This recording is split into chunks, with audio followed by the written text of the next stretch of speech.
What's up, everybody? This is the Mad Hatter, and you are watching the Mad Hatter Is Puzzle podcast. I'm grateful to have this opportunity to share with you what's going on my mind with everything that's going on in the world today.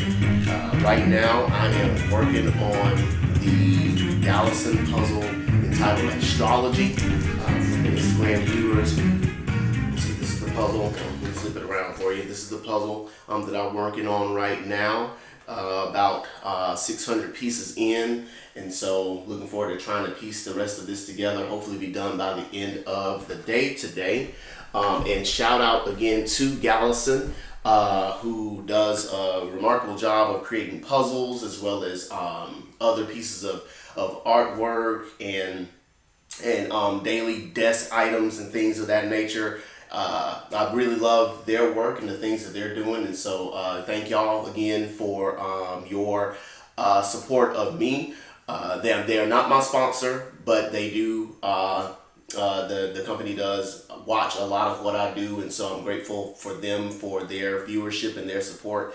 And so, as always, if you have any questions or comments or things that you want to know, feel free to comment in the comment section. I'll try to get to as many questions as I can as they arise. If you have any comments about anything that I'm talking about today, feel free to chime in as well. So go ahead and get started on today on what I am puzzled about. I'm going to start off with the Super Bowl halftime show.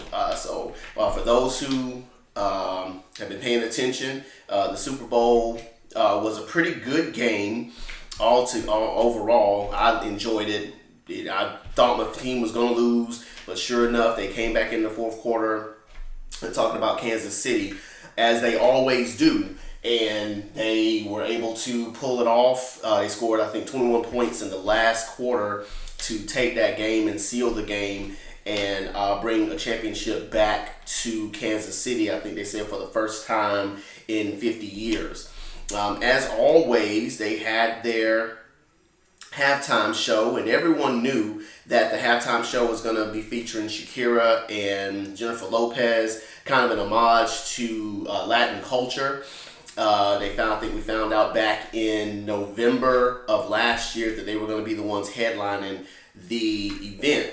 And so it was no surprise that they were going to wow us with Latin culture, with their with the things that they do with their entertainment. And it was, for all intents and purposes, it was a knockout performance. My wife and I sat looking at the show with wonder and awe, because it was just an awesome show to watch. Full of life, full of energy. There's a lot of things that I really hadn't seen in the halftime show in quite some time. And so it was just really awesome performance by the two of them. Shakira came on first and did her thing. Then Jennifer Lopez came on and did her thing. And then they both got on the stage together. And it was a good time. It was a good time. It was a great celebration of culture. The homage that they paid to the kids, and dealing with some of the cultural issues with the children being detained, and Puerto Rico having to deal with a lot of the hurricane things. They paid homage to those situations, and I thought it was a very entertaining yet very moving moment for Latin culture in sports. And so, to no surprise, I guess I should say, a lot of internet trolls got on and were talking a whole bunch of smack while the show was going on, and after the show, talking about, I thought that this was an English event, and now all of a sudden everything has to be in Spanish. Like, what type of football event is this? Some people were getting on to Jennifer Lopez about the fact that she, was on a stripper pole and did a stripper act, and her outfit and her clothes, and talking about her crotch and all those sort of things. And and this is a family event, and why is it that they're allowing women to come on here and do all this type of stuff. Somebody else was talking about how this is just another way that the world is trying to destroy the world by allowing all this to be on TV, and on and on and on. Those sentiments just kept coming over and over and over again. And so the thing that puzzles me about the Super Bowl halftime show in general is that people act as if this event is meant to be something that's so family friendly, and so about just making it G-rated, that when they see people being headlined for like halftime shows or even the commercials that come on the TV, people act as if these things are supposed to be for kids. When we have to sit back and think about the fact that a lot of the fans and a lot of the viewers who listen to this music and watch these football games, they're not 2 years old. They're not 3 years old. They're not 4 years old. We're talking about 20, 21, 22, 30s, 40s, 50s. We're talking about people who are grown, who are who in the music that they're listening to is not tailored for children, if we just keep that in mind.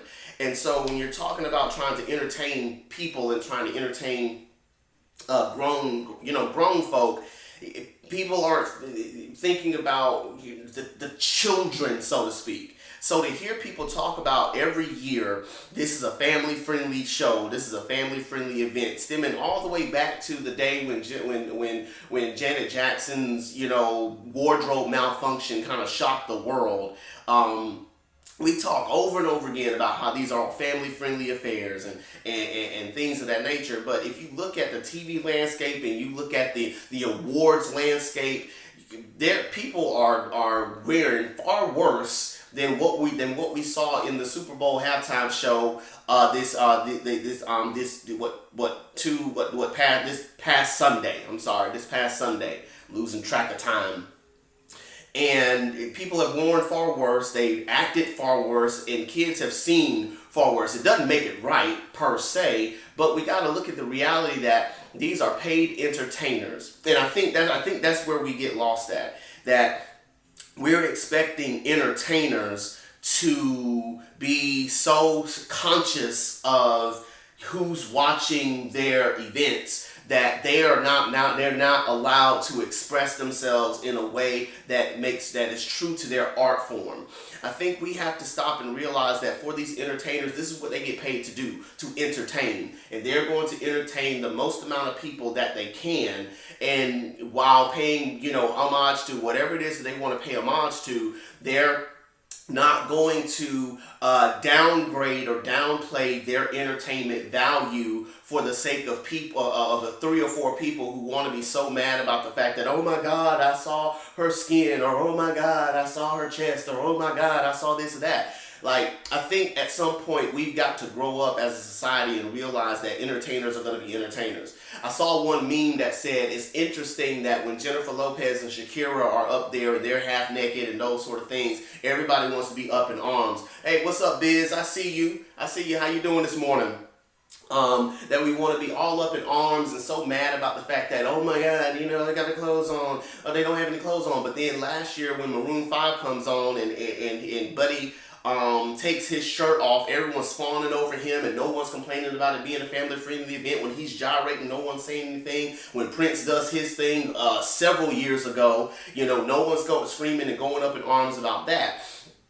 Even before Janet Jackson's wardrobe malfunction and everyone was doing their thing on that on that platform, they were grabbing crotches and all sorts of kind of things, and no one was saying anything about that. But now it's like we want to be so conscious of the children and so conscious of this being a family-friendly event that anytime someone does something along these lines, and keep in mind, and I'm just using this as a side point, like there's a difference between pole dancing and stripping, but that's a whole nother conversation for another day. the fact that that they're expressing themselves the way they're expressing themselves, everybody wants to be all up in arms, and so that part exactly, like half of us, I think, is probably coming from a jealousy place where, oh my God, I wish that I looked like that, but instead of just saying that and celebrating the fact that at 40 and 50 years old, these women are doing some things that none of us, that half of us can't even think about doing without pulling a hamstring in our minds. That they're still able to do what they're doing, and they're doing it at such a high level. And so I think that as a society, I understand that we've kind of become so we've allowed a lot of things to kind of permeate within primetime TV, and with the advent of online media and things of that nature, that we've kind of allowed things to go, a little bit too far. And again, that's a whole nother conversation. But we have to be mindful that these entertainers are paid to entertain, and and J Lo for certain used this as an opportunity to remind the world that she's still here, and that she's coming for whatever titles there are out there, to say that she's still one of the baddest entertainers on earth. And Shakira was unapologetically Lebanese, and unapologetically, her culture, and was going to let the world know, this is who I am, this is what I represent, this is what I stand for. And instead of getting so frustrated and up in arms and starting to use all the racial epithets that come with, this being an American sport and being a family-friendly event, that we could just take the time to actually just celebrate, these wonderful entertainers who were given this platform, and in doing so were able to just shock the world, and they did it in such a wonderful way. Like I said, I couldn't take my eyes off the TV just in the mere fact that they're able to do what they were doing. Like, it just blew my mind that this was going on the TV, and I really enjoyed every minute of what I saw. If you have any questions or comments, feel free to comment in the comment section. Any questions you may have, please feel free to let me know, and try to answer them as best as I can as we're moving forward. I'm trying to make a little bit of progress here with this puzzle, but I think I'm starting to realize that I get really excited when I talk, and so my puzzling skills kind of downgrade the more that I get excited about talking about things. So I'm trying to remember that I'm trying to actually puzzle around here too. But again, if you have any questions or comments, feel free to fill out the comment section, and I'll try to answer the questions as best as I can. My friend who goes by the handle Bizzle's Puzzles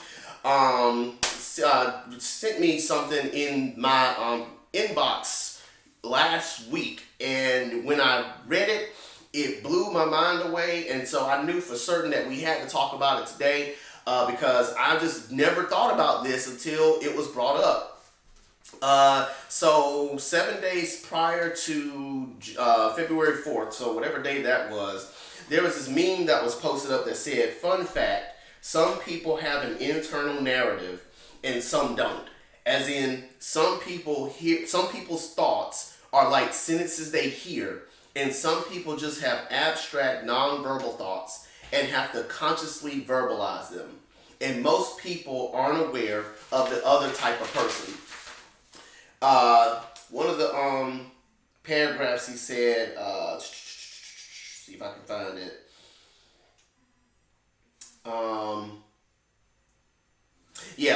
Just from the first couple paragraphs, it says, "My day was completely ruined yesterday when I stumbled upon a fun fact that absolutely obliterated my mind. I saw this tweet yesterday that said that not everyone has an internal monologue in their heads. All my life, I could hear my voice in my head and speak in full sentences as if I was talking out loud. I thought everyone experienced this, so I did not believe that it could be true at the time. Literally, the first person I asked was a classmate of mine who said she cannot hear her voice in her mind. I asked her if she could have a conversation with herself in her head, and she looked at me funny like I was the weird one in the situation." And so it really baffled my mind, because I thought to myself, I thought everybody had internal conversations in their head. I thought everybody was talking to themselves. I thought that everybody thought the way that I did. And so when Biz asked me about it, I literally tried to have abstract thoughts in my head and was having a whole conversation about trying to have these abstract thoughts, and realized that I think I'm physically incapable, mentally incapable of thinking without thinking in sentences. And even this week, as I was going about my day, I would catch myself having a conversation with myself about certain things that I was getting ready to do, and I realized, oh my goodness, I'm doing it right now. And so it was really interesting to see that there are some people who are some people who have these thoughts in their head, and they run through their head and as if they're having a conversation about it. And then at the same time, you have people who just do not have these thoughts. Even Biz said just now she found out that her niece doesn't have an internal monologue. And again, I was watching some people on Facebook, and they were sharing this story because it was kind of puzzling them too, and they started to share their thoughts about the fact that no, what some people who don't have internal monologues will do is they will just think about something and they will gravitate toward whatever it is that they're thinking about doing, but they're not having a conversation about it in their heads. It's just something, it's a thought that came up, and they went to go do whatever it is that the thought was telling them to do. Whereas, for some of us, myself included, I will sit there and have an entire conversation going on in my head. So much so that sometimes I kind of scare myself, because I'm like, am I talking to myself really, or is this like a whole nother, person that's really in my head? And so again, it just kind of was interesting to see that you have these two sets of people, and again, the implication that we don't really notice that the other side even exists. Because again, I didn't know that you had some people who don't have these conversations at all. Like, they're not even thinking about having these conversations in their minds as they're going about their day to day. You have some people who are, they just think about it, they do it, and they go on.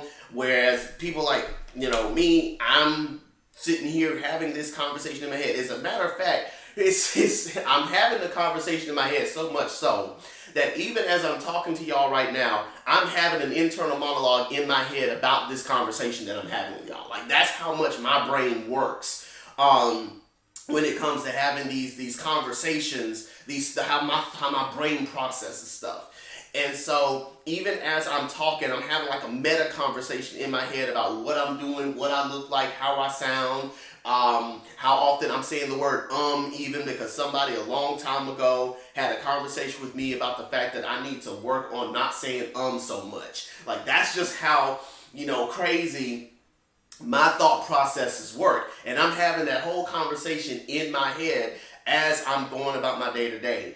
And so it got me thinking about how often we may bog ourselves down, for those who have internal monologues, how often we may bog ourselves down by having those internal monologues in our heads.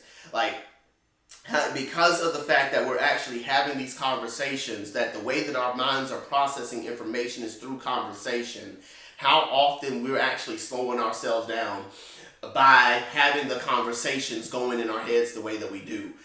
I can attest to myself that sometimes I feel like I am slowing myself down when I'm thinking or overthinking about the things that I want to do, the things that I want to say, even the things that I want to think. I feel like sometimes the fact that I'm having those conversations can cause me to not be as effective as I could be, because I'm having to sit down and have the conversation and flesh the whole thing out rather than actually just thinking about it and doing it.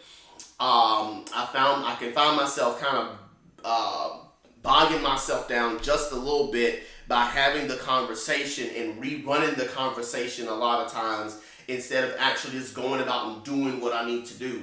And so anyone that's out there who has the abstract thoughts, on the other side of the spectrum, if you could tell me how it is that you go about doing what you do every day, I'd be happy to hear your side. Because again, it's not to say that I'm gonna try to change how I think, because at this point I think it's almost impossible to stop, because I'm even, like I said, having a conversation about this conversation.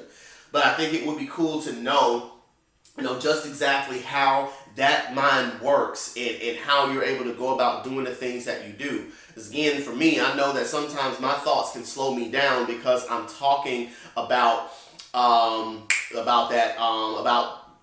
having those conversations rolling over and over and over again can kind of bog me down and keep me from being able to do what I need to do, and can also keep me from actually going to sleep. See, Biz and I are of the same page, because she said, such an overthinker, total type A perfectionist. There are many nights where I can't turn that off. And I'm right there with you. This past week alone, I think I woke up twice this week and could not go back to sleep because my brain just would not stop talking. And I'm sitting here, trying to debate with myself. I'm even trying to use a little bit of hypnotherapy to put myself back to sleep. And my brain was like, no, we're here to party tonight. So let's think about some stuff. And we're just going on and on and on. So I had to wake up and put some puzzles together just to kind of get my mind to slow down. And it took 2 hours to get it to slow down both times. So again, for those who are on the other side where you're not really having conversations, but they're just more abstract thoughts, I'd be happy to hear what that side feels like, because again, I'm just intrigued that there is a wholly different way of thinking about things that I've never known before, and I'm just interested to know what that thought process looks like. If you have any questions or comments, feel free to chime in, as I said, in the comments section, and try to get to those questions or comments as fast as I can as we're going about the rest of this podcast. And I, again, am working on the astrology puzzle by Gallison Gift. Well, not by Gallison Gift. That's just their handle on Instagram. And if you see the puzzle in the back that I have on the wall there, on that is one of their puzzles called the Now House by Jonathan Adler. One of my favorite puzzles all time. I really love putting that one together. And so, and again, just grateful to Gallison and all of their support that they've been showing me thus far as they've been following me on Instagram. And so I'm trying to finish this puzzle up. Hopefully I can put it together in one place. You know what, Biz? I put like 3 or 4 pieces in the puzzle so far. I think I put this one over here and that one over there. Don't stop picking on me. So moving right along, I found this story on this is NBC News. I found this on NBC News on the 4th. That Britain is getting ready to ban the sale of new gas, diesel, and hybrid cars from 2035. They said that Britain will ban the sale of new gas, diesel, and hybrid vehicles from 2035, 5 years earlier than planned, in an attempt to reduce air pollution and fossil fuel emissions, the government announced on Tuesday. Britain's step amounts to a victory for electric cars that, if copied globally, could hit the wealth of oil producers, as well as transform the car industry and one of the icons of the 20th century capitalism, the automobile itself. Hats off to Britain. Let me tell you something. It is very difficult to go up against a titan like the oil industry. I think if anyone pays attention to what goes on in the economy that we live in today, oil is big, and if you if at any point try to go up against oil, especially in the United States, you're going to find yourself in a battle, because oil is just big business for everyone. And so for Britain to step up and say, and I'm going to use their line, they said that we know, as a country, as a society, as a planet, as a species, we must act now. This was Prime Minister Boris Johnson at the UN Climate Change Conference. And so they realized and they decided that they're going to step up and they're going to take initiative, and they're going to try to be one of the first to go ahead and try to save the planet, basically. And in doing this is again a brave move for them, because again, they're going up against an industry that is known for doing whatever they need to do in order to get to get money. And so for them to be able to say, no, we're not going to favor money over people, we're going to favor people over money, is a pretty big deal, and hats off to them for that. I'm often talking to people in general about how a lot of the decisions that are being made in the world, whether it's in whether it's locally, in our communities, even in our churches, in our communities, in our jobs, at schools, to local government, city government, county government, state government, on and on and on, that a lot of times, a lot of the decisions that are being made are being done in favor of how much money I can make out of this. It's not about people anymore. It's all about profit. And so for an entire nation like Great Britain to step up and say, hey, we're going to do something that's actually going to benefit the world at large, going to benefit our society, is a big momentous step, in my opinion, because again, it goes to show that at some point somebody's got to step up and say, hey, let's stop thinking about how much money we're going to make, and let's think about how much we can actually help one another as a society. I think what people often miss is the fact that, people can be so busy trying to make money and trying to get money that they forget that there is a way to do it without compromising principles. That there's a way to go to get all that you want out of funds and getting rich and all this stuff without having to compromise on human life and the sanctity of life, and on we could go. It's just like how some companies are finding out now that if you actually pay people a living wage, you actually get more productivity out of them. You actually, if you give people the things that they need in order to thrive in life, not just survive from check to check, they'll actually want to work and want to produce and want to be an active part of whatever the organization is doing. I know Seattle, one company in Seattle, I can't remember what they did. Either they gave everybody in the company a bonus, or they gave everybody in the company, I think they made every person's wage like $70,000 a year.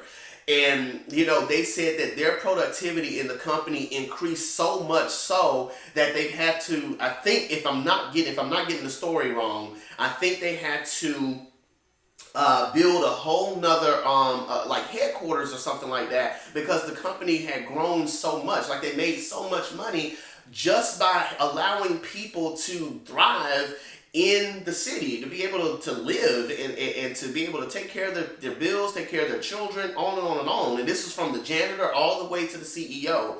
I think that a lot of our companies would benefit from actually paying attention to the fact that you don't have to compromise on principle just to make money. Like, people can act so greedily that they act as if it doesn't matter whether the person who is helping you run your company, all the people that are down at the bottom that are running your company, it doesn't matter whether or not they have this or have that. As long as I'm making money, as long as I'm getting paid, that's all that matters.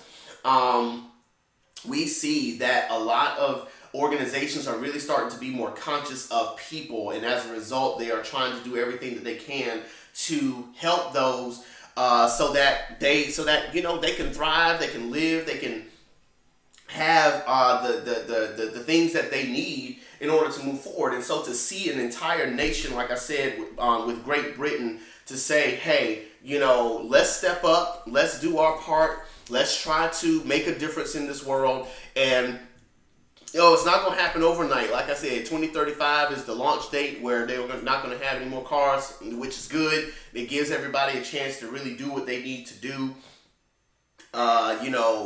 So that it's not something that's completely not necessarily catching everybody off guard, but and the word I'm looking for, I guess, is it's timely. I guess that's what I'm trying to say. Nevertheless, it's good that they realize that, hey, we need to do something for the community. We need to do something for the nation. We need to step up and actually be a part of change. And so if other countries would just realize that, hey, because again, I think the thing is the fact that the oil companies are going to be losing out on the auto industry. I think that's the biggest hit that's really going to be taken. So you're going to have a lot of people who are going to be doing arguments and trying to put things in litigation and that sort of thing. And so for a lot of people, of course, it's going to make them upset. But again, it's like, at what point do you say, you know what, to heck with, trying to, people please, to heck with trying to, help people who obviously are more interested in padding their wallets than they are trying to actually help the world. Because it's obvious that our climate is being affected by the things that we've done. And we have an opportunity as a world to do something about it. And so it's just good to see that someone's stepping up, that an entire nation is stepping up and saying, let us be the first ones to go and try to actually do something, so that way our world can be a whole lot better as best as we can help it. Because at the end of the day, we're all going to leave this earth one day, but at least for the next generation, until, Jesus comes back and get us, we can leave, if not a better world, at least a world that's on the pathway of becoming better for the next generations to come. You have any questions or comments, feel free to comment in the comment section. Again, if you have any questions or about anything you want to ask me, and it doesn't even have to be news related, you can ask me just about anything. I'm an open book. Feel free to comment in the comment section. I'll try to get to those questions as fast as I can. The last thing that I have on my list of things that I want to talk about today is the fact that we, and when I say we, I'm talking about the puzzling community, we made the news. We made the news. Now, this is the MIT Technology Review, so I don't know how newsworthy they are, but it's a big deal to me. Very big deal to me. Karen Puzzles, who is is like the premier puzzler on the planet. If you're ever watching my podcast, I love everything that you do. You're awesome. You rock.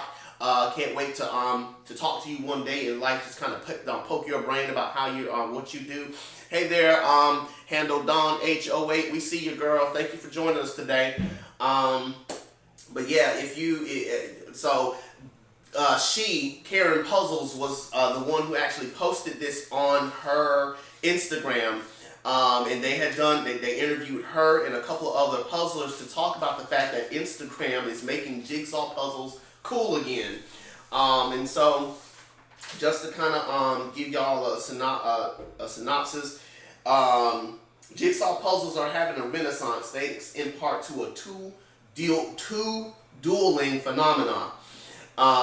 Social media and simultaneously the urge to disconnect from it. Pop culture reflects the trend too. Miranda on the smash Netflix series The Circle spends her free time working through a jigsaw puzzle, which somebody made a joke about the fact that she's been working on that same puzzle for a whole season, and so it's not like she's really working on it.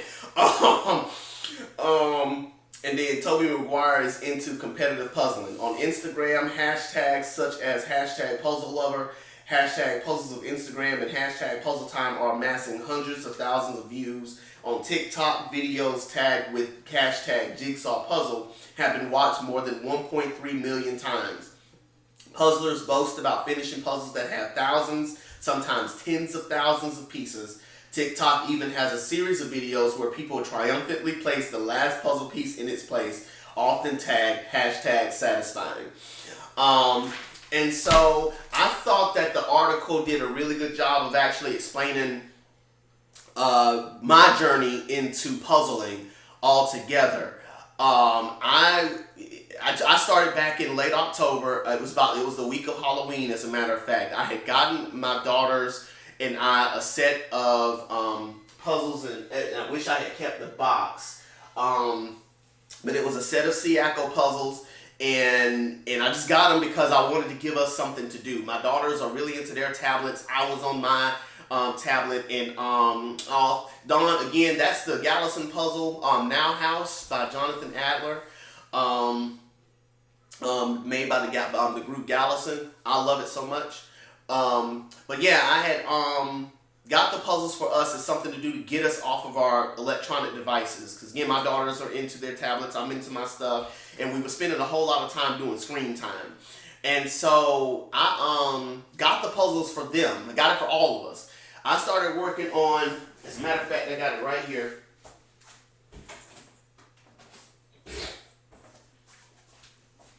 I started working on this one. This one's marbles. We started working on this one together. It was one. I think it was the smallest pieces set that was in there. And so started working on this one. They left me alone because they were like, "F this, I don't want to do this." And I was kind of sad, but at the same time, I was very intrigued by the puzzle that was put together. And I found myself just not being able to stop. And so after I put that one together, I broke open the next one, put that one together, broke open the next one, put that together, and that's how my puzzle journey began. I started posting on Facebook my puzzle journey, and people were very intrigued by it. A lot of people at my job now, they've started calling me the puzzle master there because they follow me in my puzzle journey.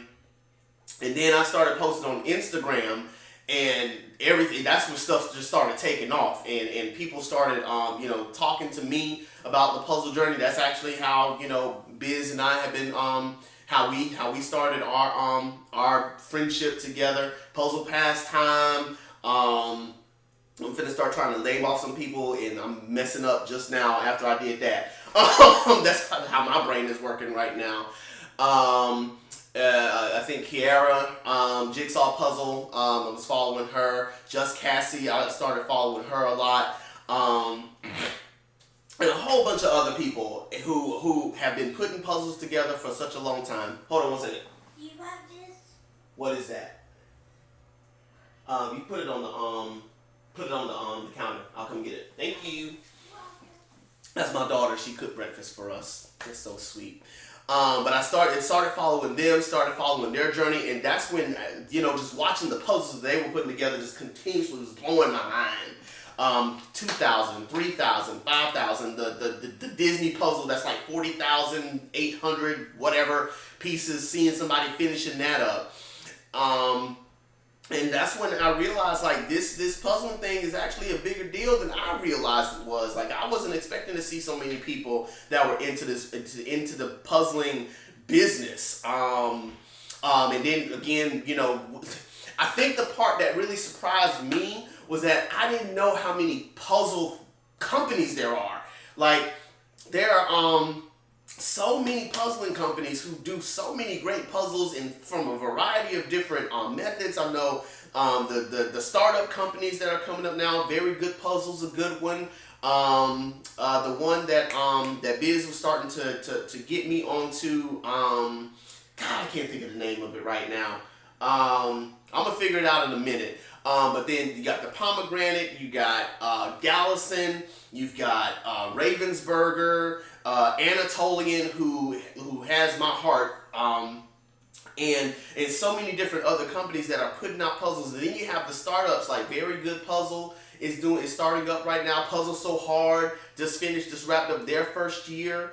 A lot of great puzzle making companies, a lot of puzzle makers. It didn't even scale it as far back as even the ones whose material is cheap. But gosh, when you just need a break from everything, just a little 100-piece puzzle is so awesome to have.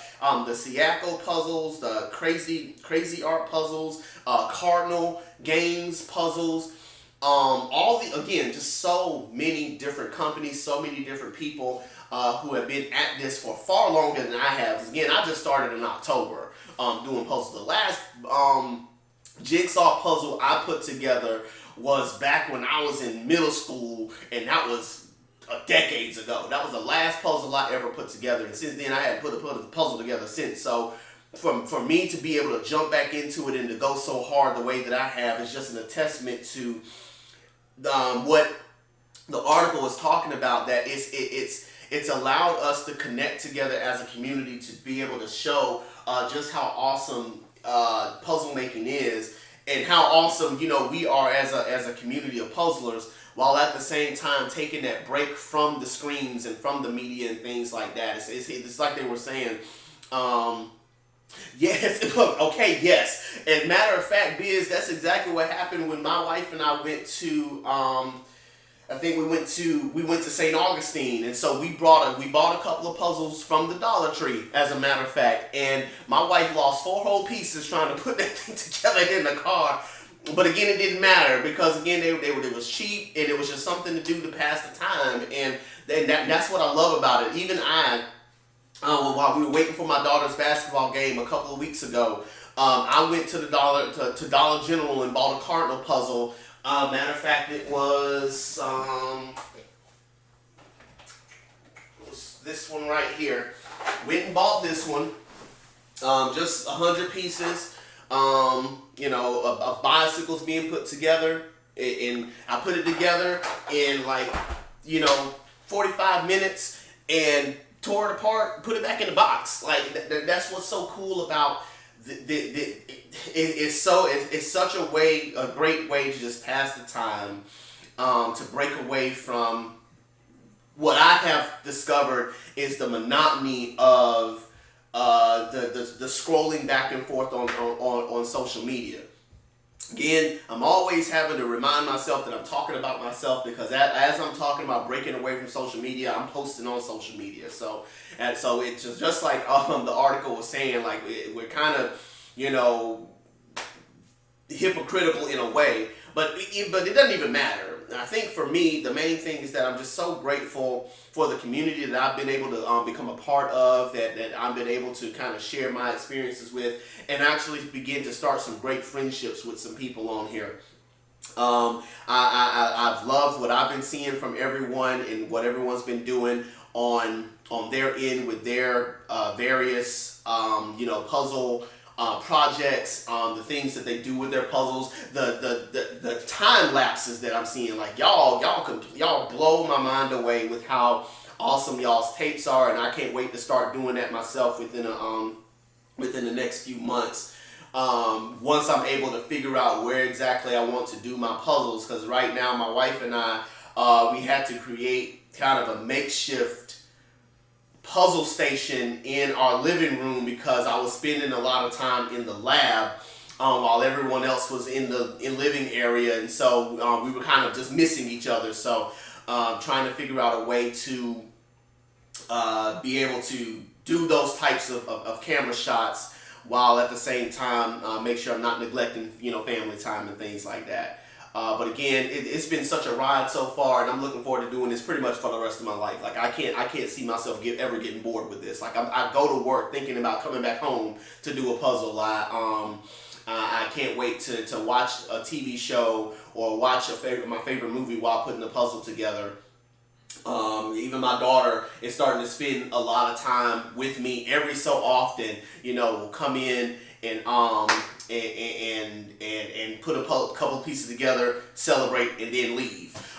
So this has been again such an amazing journey, and I'm definitely gonna hold you to that, Biz. I'm probably hit you up in a little bit to talk about how to make that happen. But again, I'm just so grateful to have met everyone that I've met so far in this puzzle journey, and I'm grateful that that we're making. I guess we're making headlines now, man. Like again, I wasn't expecting to see any news about us, doing what we do. But again, I think it's just one of those things where we're getting back to a semblance of basics, basically. Like we're so oversaturated with technology and with being on social media and being so connected wirelessly and all that kind of stuff that we've kind of lost that art of being able to hey, Art and Fable Puzzle, we see you, thank you for coming in today. That we've kind of lost just a little bit, not a whole lot, but just a little bit. We've kind of lost our ability to kind of take that step back and be able to enjoy time away from the technology. And so I'm glad that puzzle companies have survived the technology wars basically, and been able to make such a roaring comeback to where, like I said, when I went online to see what kind of jigsaw puzzles was out there, I was not expecting to see so many different companies, so many different varieties, so many different methods of puzzling. Like they even have some that are digital, where you can go on the apps and put puzzles together on apps. Like, it's just so amazing to me how many different companies there are now. And if you can get this, if you see this on Instagram, like, that's my shelf right now, that top shelf of all the puzzles that I have and all the ones that I haven't done. And I'm looking forward to cracking open every last one of them. And there's still so many more that Gallison has put together, that I'm getting ready to give them my coins to. There's oh, okay, why not?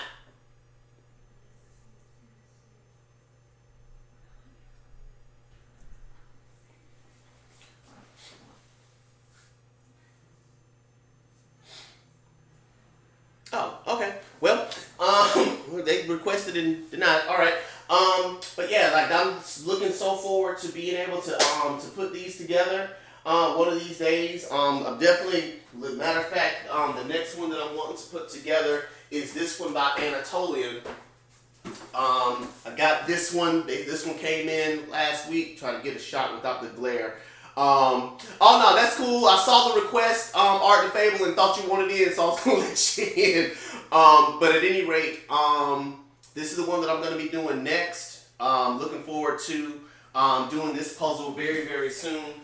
Pretty much after I get done with this one, and this one by Gallison, probably be done with it tonight. But again, I'm just grateful, so grateful for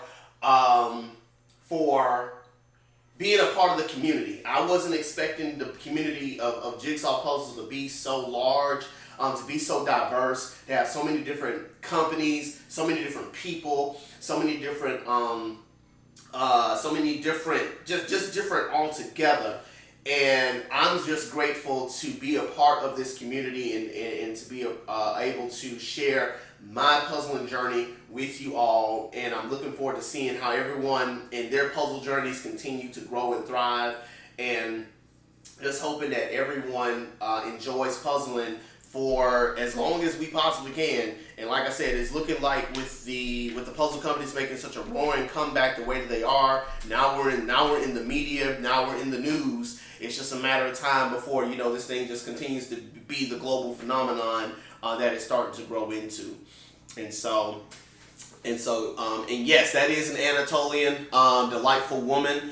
I saw it when they were putting their 2020 collection together, and I was like, yeah, I've got to get my hands on that one. And so I'm glad that I was able to score it this week. My wife was certainly mad at me because I told her I'm done buying puzzles, and then they came out with that one, and she was like, there you go again. I was like, I know, I can't help it, it's so pretty. So that's pretty much everything that I have that's on my mind this week. I kind of wanted to talk about politics, but at the end of the day, I just was like, it just is what it is.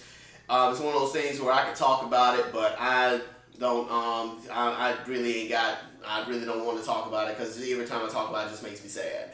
I will say this though, just as a closing, that be more loving to one another. I know that with the way things are going.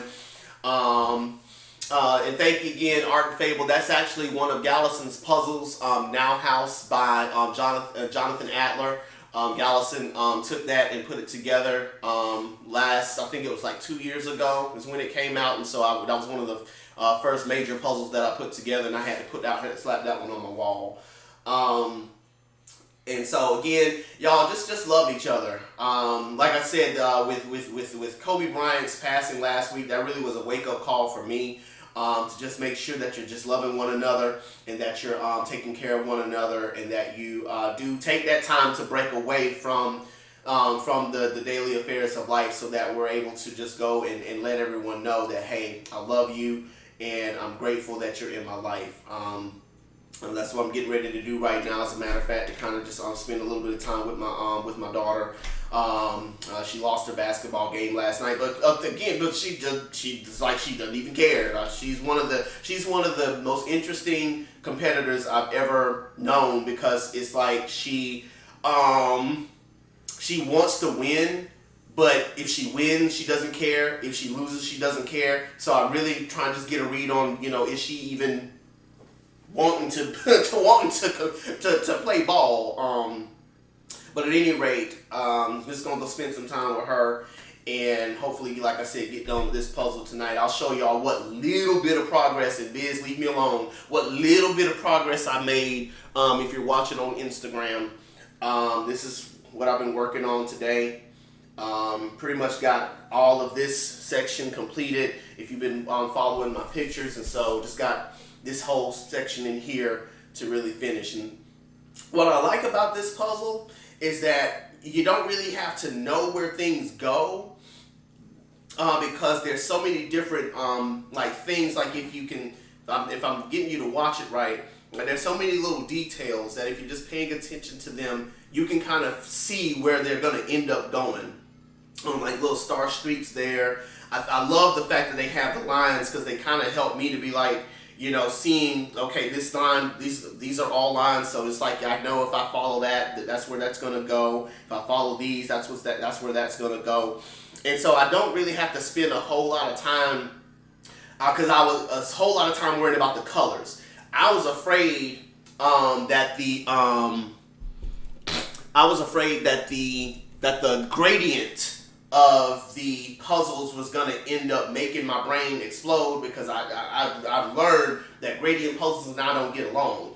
But the fact that they have so many intricate details and so many things just kind of pay attention to, it makes this puzzle a lot of fun to put together. So at any rate, listen, I love you guys so much. Thank y'all for your viewership today.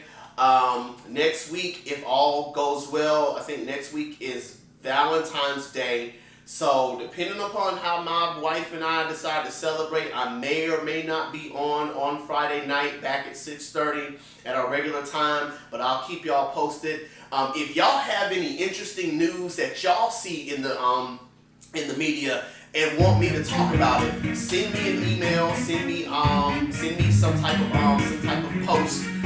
Go DM me just to let me know what's going on in your mind, if there's something you want me to talk about. And I'll be more than happy to add that to the list. Like I said, I got the main story today from Biz last week. And so if y'all have anything that's on y'all's mind that you're puzzled about, let me know, and I'll be more than happy to talk about it on my podcast. You guys be safe, be well, and I'll see y'all next week.